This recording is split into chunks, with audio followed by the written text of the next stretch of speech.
The sun appeared for Colony Day after a week of low clouds and torrential rain, the kind which shut down the harvest along with the celebrations. Up early, Lauren Cliff grabbed her mushroom basket and walked to her grandfather's cabin at the edge of Alsace. The quiet village thrummed with activity as a layer of fog dissipated under the warm light. The lone Viscount-class shuttle from the territorial capital of Bordeaux arrived at its scheduled weekly time. 300 kilometers to the southwest, the city claimed to be the most populated colony in the outer rim of humanity's home arm in the galaxy. Decorations prepared for the last week found their way to the defensive walls of the inner square. Flowered wreaths decorated the columns where the autocannons had stood for the first 20 years of Alsace's existence. Humanity's 80th anniversary of the first extrasolar colony at Tau Ceti coincided with the first landing on Tycho III some 48 years before.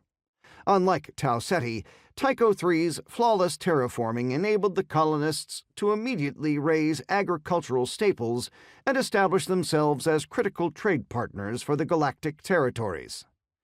But there had been hardships, too. Lauren hadn't known her grandmother at all. Early colonists suffered higher rates of cancer before adequate shielding had been mandated for spacefaring vessels. Her grandfather, now in his 80s, had been lucky and outlived his deceased wife by more than 20 years. He'd never remarried, and he remained dedicated to the things she loved. Around Colony Day, that meant the harvest of morel mushrooms in the local forests.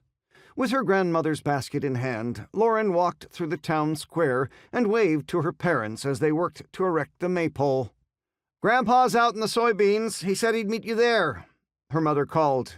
"Be careful." "Okay, Mom." The older kids didn't say Mama, and with her 10th birthday in 2 weeks, Lauren was determined she didn't want to be a little kid anymore. Outside the square, there was a playground next to the one-room schoolhouse. Most of her friends were there chasing each other in ragged circles, wagging their hands as pretend pistols. One of the boys, Connor List, stopped and walked toward her.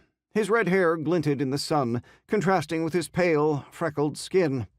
"Hey, Lauren, want to play humans and aliens?" Lauren rolled her eyes like the big kids. "My dad says there ain't no such thing as aliens." "Sure there are." Connor put his hands on his hips in a silent challenge. "Then where are they?" Lauren asked with a grin. Unable to answer the question, Connor put his hands in his pockets and returned to the chase.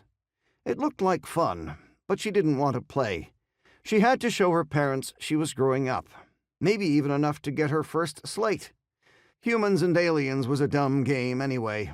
The humans always won, and there were no aliens, so what was the point?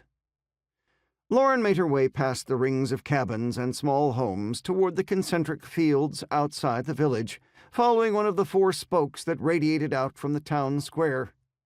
Cattle and sheep grazed in multiple pastures, shepherded by